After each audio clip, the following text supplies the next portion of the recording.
Most men make this critical mistake when getting to know a woman.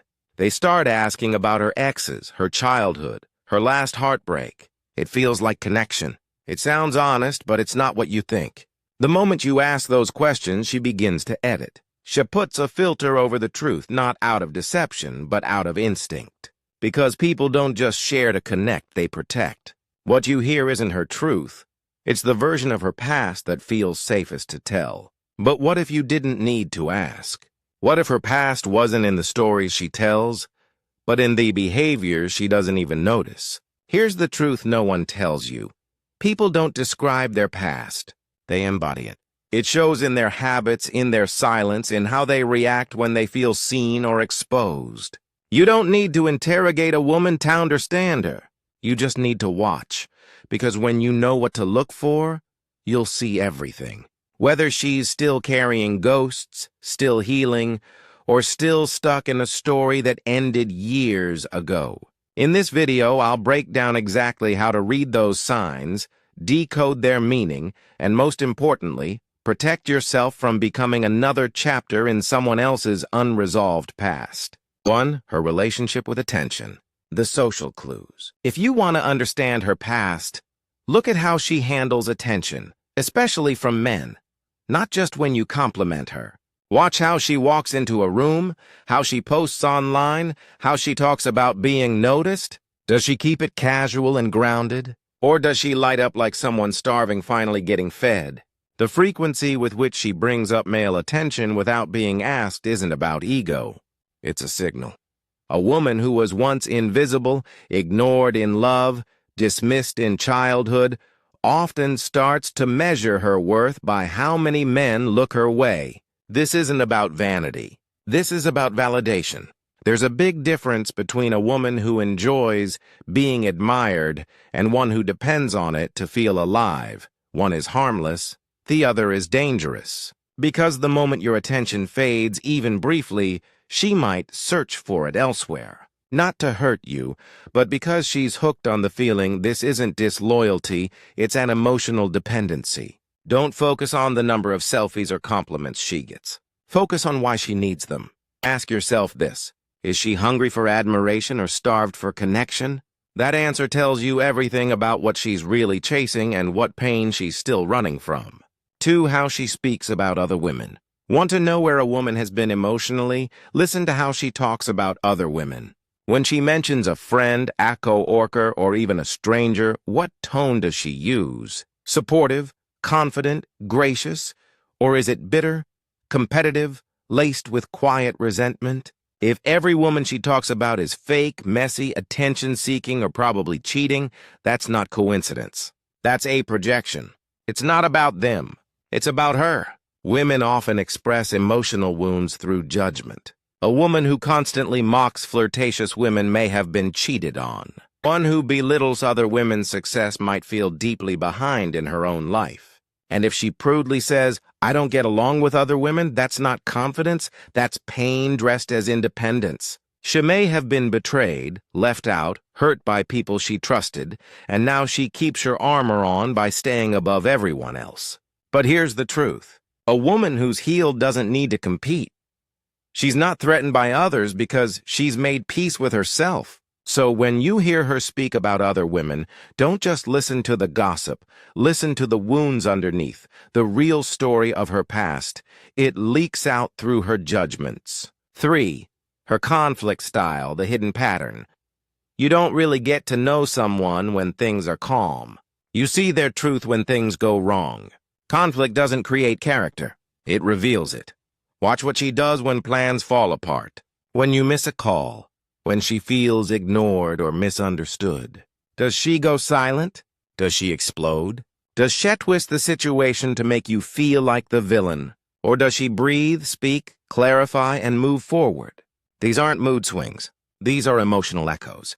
The way she responds to tension is shaped by the way she learned to survive. A woman who was emotionally abandoned might panic at distance. One who was betrayed might assume the worst about your every move. She's not reacting to you. She's reacting to her history. This is where most men get trapped. They take it personally. They try to fix her or they ignore the signs until the damage hits. But your job isn't to repair old wounds. It's to recognize them and then ask, do you want to be part of her healing journey? Or are you stepping into a storm you never started? Because love should feel like peace, not war. And if every disagreement becomes a battlefield, you're not just dating her, you're wrestling her past, too. 4. Her relationship timeline without asking anything. You don't need to ask when was your last relationship to understand her romantic past. In fact, asking directly will likely trigger the version of Thestery she's polished and rehearsed, the own that hides more than it reveals the truth. You can learn more by simply listening, not to what she says on the surface, but to how she says it. The way she references past experiences, the people she names, the ones she doesn't. If she says something like, "That old cafe, I used to go there all the time, we loved it." Stop right there. That wasn't just filler. It's a fragment of a deeper connection, a relationship she hasn't brought into the light yet. And notice the way time slips into her stories. A simple "that was a couple years ago" is her timeline speaking. Beaut if she skips timelines altogether, glosses over key life changes, or leaves emotional turning points unnamed. That silence is saying something too. Listen for phrases like, "after everything fell apart," or "I had to rebuild." Those aren't just about breakups. That's the language of survival and self-repair. Instead of asking for details, observe the context. People are more honest when they're not on defense. She'll share her past. You just have to listen between the lines. The kind of man who sees what's unsaid will always understand more than the one who simply asks. 5. How she talks about men as a whole want to know how deep her scars go. Don't just listen to how she talks about you. Listen to how she talks about men in general, her exes, her male co-workers, the guy in the movie, the stranger at the bar. Does she sound neutral, curious, warm? Or is there a sting in her tone even when she's joking? When she says, "Men are all the same," is it playful or a pattern? Because that bitterness, that edge, often carries astery of betrayal, disappointment, or neglect. No woman develops a sharp tongue toward men without reason. She didn't read it in a book, she lived it. And while she may laugh, flirt, and enjoy your company, now those beliefs don't vanish just because you're kind to hear. If her foundation is built on the idea that men lie, leave, or let her down, those beliefs will eventually show up in how she relates to you, especially when the connection deepens. You might notice suspicion when you go quiet. Distance when you're actually trying to get closer. It's not moodiness, it's memory. Seeing this clearly doesn't mean judging her. It means knowing what you're stepping into. Is she ready to trust again? Or are you about to carry the emotional weight of every man who came before you? Because if she's still holding that weight, she may be expecting you to hold it next. 6. The way she speaks about her family. If you really want insight into how a woman forms emotional bonds, look no further than how she describes her family, especially her father. You don't need dramatic confessions. Just watch how her tone shifts when she mentions them. Does she light up or dim down? Does she brush it off with a whatever or speak with quiet, pain-masked ass indifference?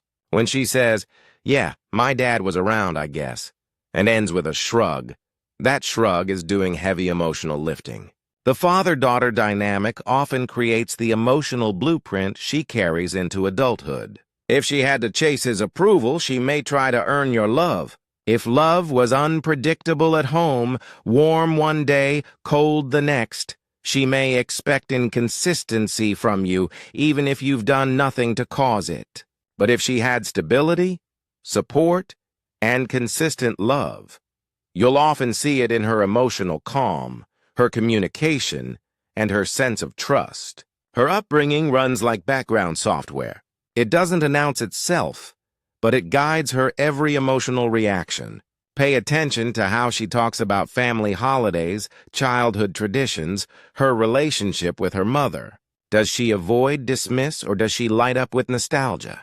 You'll learn more about her love language from those subtle cues than any romantic questionnaire could ever reveal, because how she learned to love starts at home. 7. What moves her and what doesn't. There's something incredibly revealing about what touches a woman emotionally and what doesn't. Not every emotional truth comes with tears. Sometimes the biggest clues are the moment she goes quiet.